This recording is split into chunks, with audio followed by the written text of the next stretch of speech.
मैं महज 18-19 साल की थी जब मेरी एक क्लोज फ्रेंड ने कहा कि उसका एक कजिन मुझे पसंद करता है।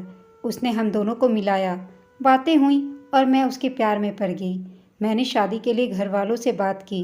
परिवार की लाडली होने की वजह से सब इस शादी के लिए राजी हो गए, लेकिन मेरे फैसले से खुश न होने के बावजूद उन्होंने हमारी शादी करा दी। मुझे नहीं पता था कि मेरी लव मैरिज मेरी जिंदगी की सबसे बड़ी गलती साबित होगी।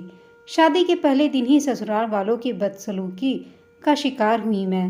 हाथों से मेहंदी का रंग उतरता, यूं उससे पहले ही मारपीट के निशानों से मेरा शरीर नीला पड़ने लगा। पति का बर्ताव बहुत बुरा था।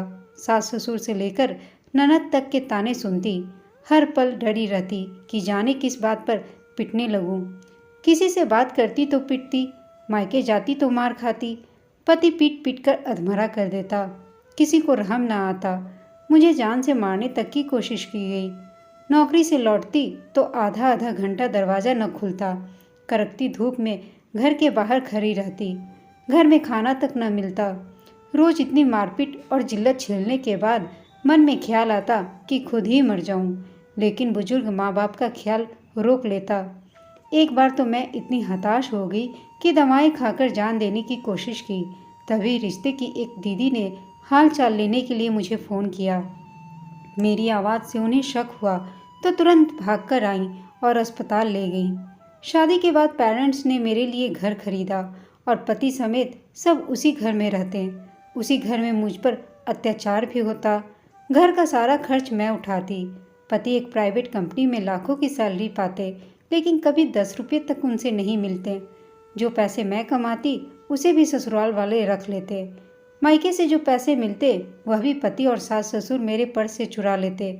मुझे कई साल यह बात हजम करने में लगे कि मेरे घर वाले मेरे ही पैसे चुराते हैं। खुद को तसल्ली देती कि आज कल नहीं तो परसों मैं अपने प्यार से सबको बदल दूंगी। तन मन और धन से सबकी सेवा की। पति बीमार पड़े, 4 साल तक बिस्तर पर पड़े रहें। मेरी माँ ने उनके इलाज का खर्च उठाया। इसके बाद भी न पति बदला न ही सास ससुर। शादी के करीब 1 साल बाद मैं प्रेग्नेंट हो गई। अक्सर तबीयत खराब रहती, काम करने की हालत में नहीं रहती। ऑफिस आना जाना मुश्किल होने लगा तो जॉब छोड़ा। बेटे के जन्म के बाद भी सबने परेशान करना जारी रखा। फिर जब एक बेटी की माँ बनी तब भी हालात नहीं बदले।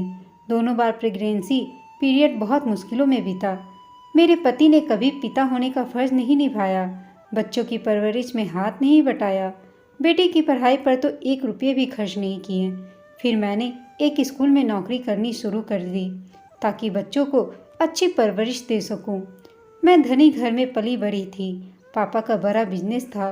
बड़े भाई के कई साल बाद मेरा जन्म हुआ था, इसलिए बहुत लाड प्यार से मुझे पाला गया। ससुराल में इतनी परेशानियां झेलने के बाद भी मैं मम्मी पापा से कुछ नहीं बताती। मायके लौट जाने की बात तो सोच भी नहीं सकती थी। सोचती कि पेरेंट्स को बताऊंगी तो वे भी दुखी होंगे। समाज का भी डर सताता। तलाक के बाद अकेले ज़िंदगी कैसे कटेगी, बेटी की शादी कैसे होगी, मन में यह सब सवाल घूमते रहते। साथ ही कहीं न कहीं पति से लगाव तब भी गहरा था। मैं मानती थी कि एक दिन इस इंसान को बदल लूँगी। यही सोचकर मैंने 5 साल काट लिए कि पेरेंट्स को तंग नहीं करना है, लेकिन माँ बाप से बच्चे का हाल कहाँ छुपता है। उन्हें सच पता चला तो मुझे मायके बुला लिया। बेटी के साथ बच्चों की अच्छी परवरिश देने के लिए मैं बिजनेस वूमेन बन गई। पति मुझे वापस चलने का कहकर लेने आ गए। मुझसे माफ़ी मांगी। हालांकि वह हमेशा मारते पीटते, फिर सॉरी बोलते, झूठे वादे करते। मैंने तय तो कर लिया था कि अब ससुराल नहीं जाऊंगी, लेकिन फैसला लेना जितना आसान है उसे अमल में लाना उतना ही मुश्किल। मुझे भी लगा कि अगर न लौटी तो अपने बूढ़े माँ बाप और भाई भाभी पर बोझ बन जाऊंगी। मैं उस नर्क में दोबारा लौट गई। माँ बहुत पढ़ी लिखी नहीं थी, लेकिन बहुत समझदार थी। उन्होंने मुझे बहुत सपोर्ट किया। मुझसे कहा, बेटा खुद के पैरों पर खड़े होना है ताकि किसी के सामने हाथ न फैलाना पड़े। मैं मायके में 1 गिलास तक पानी तक नहीं उठाती, लेकिन ससुराल में मुसीबतों का सामना करना पड़ा तो किसी काम को करने में शर्म नहीं की। जॉब के साथ ही मैंने कपड़ों का काम शुरू किया। थोक में सूट लाती और घर से ही आसपास की लड़कियों महिलाओं को बेचती। किसी ने टपरवेयर के बिजनेस के बारे में बताया तो वह काम भी किया। मैं बहुत अच्छे लड्डू बनाती थी तो किसी ने लड्डू बेचने का सुझाव दिया। लोगों ने खाए तो उन्हें लड्डू बहुत पसंद आए। आसपास के लोग तो खरीदते ही, साथ ही साथ दूर विदेशों में भी लड्डू की डिमांड होने लगी।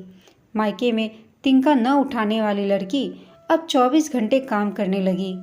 मेरे एक कजिन ज्वेलरी इंडस्ट्री से जुड़े हुए हैं। उन्होंने ही मुझे ज्वेलरी का काम करने के लिए कहा, मुझे ट्रेनिंग दी, असली नकली में फ़र्क करना सिखाया।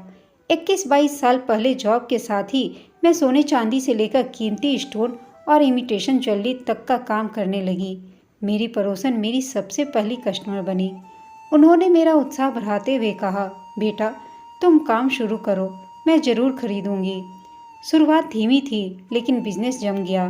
धीरे धीरे मैंने अपने आप को काम में इतना डुबो लिया कि कुछ करवा सोचने का वक्त ही नहीं बचा। मैंने घर के ऊपर एक और मंजिल बनवा दी। पति और सास ससुर ऊपर रहते और मैं बच्चों के साथ नीचे। मैंने सोचा कि शायद इससे थोड़ा सुकून मिल जाए, क्यों तलाक के चक्कर में परूं। पति बहुत शराब पीने लगे। मैं नहीं चाहती थी कि मेरी बेटी की ज़िंदगी पर इसका कोई बुरा असर पड़े। बेटे की शादी की भी बात चल रही थी। कोई घर आता तो पति शराब के नशे में मिलते। मेरी ज़िंदगी तो रोते हुए बीती, लेकिन मैं अपने बच्चों की ज़िंदगी खराब नहीं होने देना चाहती थी। हर जिम्मेदारी पर पति टका सा जवाब देते। उन्हें लगता कि मैं कमज़ोर दिल की हूँ, प्यार में अंधी हूँ, तलाक नहीं दूंगी। लेकिन 2 साल पहले मैंने तलाक ले लिया। तलाक के वक्त भी उन्होंने बच्चों को कुछ नहीं दिया।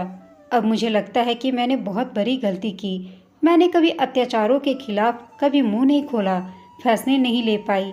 मजबूत परिवार से होने और अच्छी पढ़ाई लिखाई करने के बावजूद भी बुरी शादी से क्यों मैं नहीं निकल पाई, जिसने ज़िंदगी नर्क बना दी। मुझे मदद तो मिली और मैं यहाँ तक पहुँची। अब मैं दूसरों की मदद करती हूँ। कई साल से बिजनेस के साथ ही सोशल वर्क में भी कर रही हूँ। घरेलू हिंसा के शिकार महिलाओं, गरीब बच्चों की हर संभव मदद करती हूँ। दोस्तों, आपको यह कहानी कैसी लगी हमें कमेंट करके बताइएगा। साथ ही कहानी अच्छी लगी हो तो इसे लाइक शेयर ज़रूर कीजिएगा। चैनल पर नए हैं तो प्लीज़ चैनल को सब्सक्राइब करना ना भूलें। कहानी सुनने के लिए आप सबका धन्यवाद।